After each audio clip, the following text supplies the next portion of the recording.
Welcome to my How Healthy Are You weekly educational podcast. My name is Dr. Thomas Brewer. I'm a PhD chemist. And first thing I wanted to mention is we will not be having a podcast next Monday. So no podcast March 15th. So the next one's going to be March 22nd. Okay, I've got two questions to go over. The first one was from a client that had read a book a while ago by Dr. Gundry.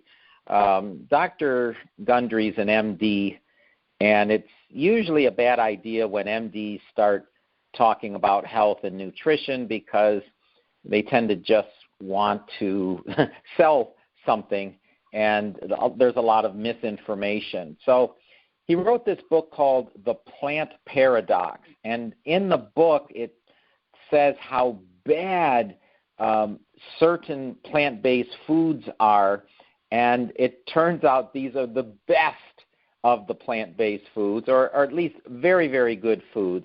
And most of you have heard this term. They're called lectins. So lectins sound like something very bad. Actually, it's not that way. Lectins are good. They're fine. It's just false information. We'll call it fake news. The legumes are very high in lectins, and the legumes that I'm going to mention that are supposed to kill you based on this book are just going to make you healthy and all but eliminate heart disease and diabetes. And these foods are beans, peas, typically split peas, chickpeas, and lentils. These are all superfoods, and the Plant Paradox book says how bad they are because they contain lectins, and the word lectin almost makes it sound horrible. It's a bad-sounding word, and I always thought I smelled a rat about this book and how it was written and what the purpose was. Now, there was something similar, and that was the blood type diet. And the blood type diet has been discredited. So people ask me that all the time when I analyze their blood. What do I think about the blood type diet? I say it's discredited, but you can give it a try because it's just luck if it works or if it doesn't work for you. The various blood types are based on enzymes. So if you take enzymes, you can pretty much eat anything you're not allergic to. Back to the lectins, though, that were talked about in this book, The Plant Paradox. If you eat these high lectin foods, the result is increased longevity. It's just the opposite of what Dr. Gundry says. So when I said I smelled a rat, well, it turns out Dr. Gundry sells a lectin-blocking supplement line. And that's where the scam is. So I should probably add this to my video where I talk about nutritional supplement scams. I should have put this one in here or in the video where people write books that are not true, the information isn't true, and the whole purpose of the book is to sell a supplement that people don't need. Completely horrible. So what do you think I think about that topic? Okay, so the next topic is about something that is very timely, and what's happened is the Food and Drug Administration, known as the FDA, not one of the best groups also, a lot of payoffs in the Food and Drug Administration, similar to the groups that are supposed to protect us, like the American Medical Association and things like that. But just last year, the FDA changed the nutrition labels, and the update is pretty good. so this updated information, there's a new way that all food preparers, anyone that sells a food, has to put this label on the food. And the way the label is written and the boldness of the text and the font of the text, everything has to be uniform. And these labels are getting better and better. So this happened last year. A lot of people didn't realize anything happened last year other than the scamdemic. But so this also happened with the FDA. So the new label lists a couple things. I'm going to go through them, and I'm going to also explain the chemistry behind it. A lot of it is related to fat. The label must show not only total fat, but saturated fat and trans fat. I'm going to go into what that means because most people have no idea what a saturated fat is, but they think it's bad, and no idea what a trans fat is, and again, they think it's bad. Cholesterol has to be shown, sodium has to be shown, total carbohydrate, dietary fiber, total sugars, and what's really important is added sugar. So now a food must disclose if it's added sugar, not just the natural sugar in the food. Of course, it's got to show protein, and now it has to show a few vitamins and minerals. These are vitamins and minerals that the FDA believes are quite important. So what has been eliminated is the whole concept of calories from fat, and that's actually a good thing. So let's talk a little bit about fat. So I'd mentioned the label must show total fat, saturated fat, and trans fat. Well, saturated fat, I would always ask this question of people, what is a saturated fat? Well, what is it saturated in? And I've never had anyone give me the answer because it's something that's taught in chemistry class. This is a fat that is saturated in hydrogen atoms. So I'm going to do a whiteboard video where I discuss saturated fat and unsaturated fats and polyunsaturated fats and trans fats.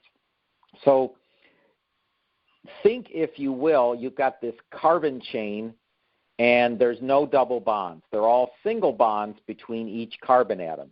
That is a saturated fat.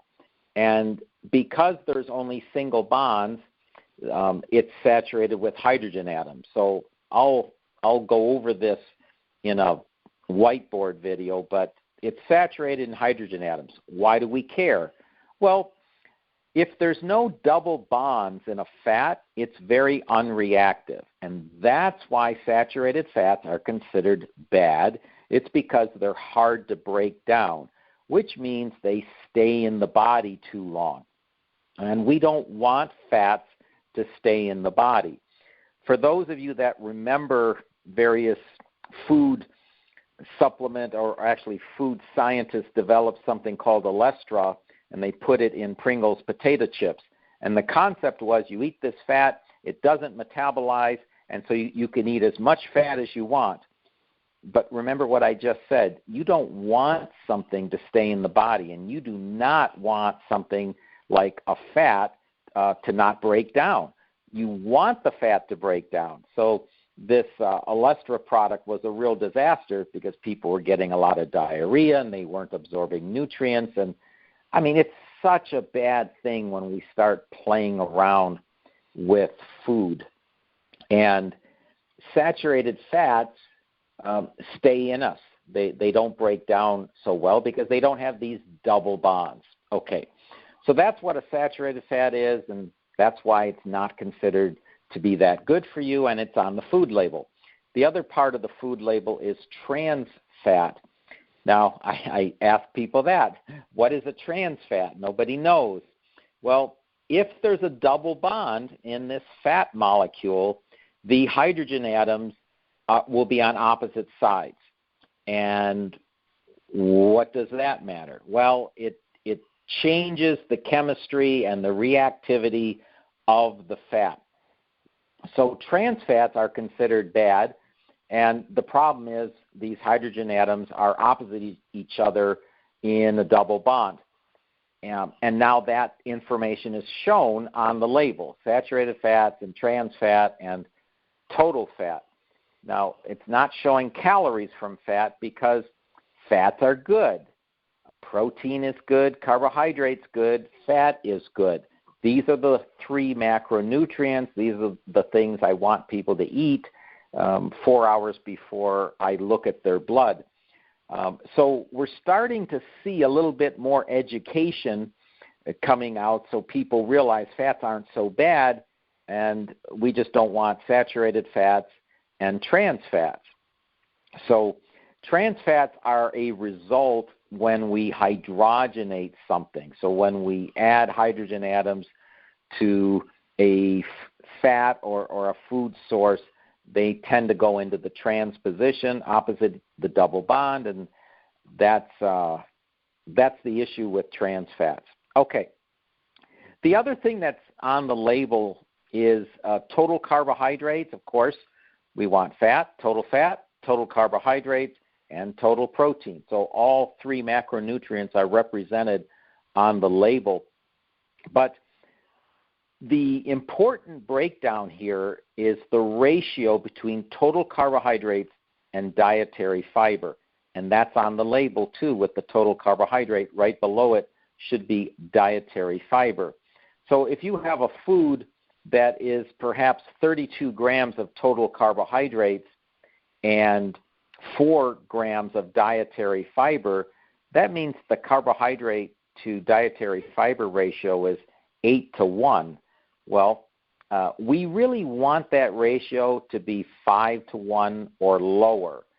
So when there's too many carbohydrates and not enough fiber, this tends to be a problem because the carbohydrates can convert to sugar and there's not enough fiber to lower the glycemic index. So this glycemic index is how fast a carbohydrate will convert to glucose. I use the word sugar, but it's the form of sugar that the body utilizes is glucose. So we would like to see a total carbohydrate number of around, say, 20 and a dietary fiber number of around 4, 5, or 6 grams of fiber versus, say, 20 grams of carbohydrate. That's good. And the good foods will have this ratio of about 5 times total carbohydrates to dietary fiber. And I had mentioned earlier about the added sugars. So the new labels show total sugar, but they also show added sugar. So sometimes they'll say total sugar, 12 grams, includes 10 grams of added sugar. What does that mean? That means most of the sugar in that food was added. And I always have a problem when food manufacturers add sugars. Most of the time they don't need to. They're just making the food too sweet. And I don't have to go into that much detail, I'm sure, on what sugars do. But one of the main problems when we consume too many sugars, too much sugar, not only diabetes, because you can always run the sugar off, you can always exercise it off, but it's hard on the liver. You end up getting a fatty liver from consuming too much sugar. So that's a problem. The vitamins that are shown are ones that we're all familiar with. Vitamin D, of course, and that's gotten real popular with everybody's interest in their immune system all of a sudden. People weren't that interested before March of last year. Calcium, of course, iron, and potassium. So there's a link between potassium and perhaps lowering your blood pressure. Not enough potassium and too much sodium, you tend to have elevated blood pressure. And calcium from food is the way to go. Calcium from minerals or a rock like calcium carbonate is not the way to go. So that's one of the things I wanted to mention. On the label, they have in big, bold letters the total calories. So it's easy for people to pick up a food, rotate to the back where the nutritional label is, and see very easily how many calories are there per serving, and the serving size is much more realistic. A long time ago, the food scientists figured out a way just to make the serving size very, very small. Nobody uses a serving size that small, and that's how they got the calories to look low.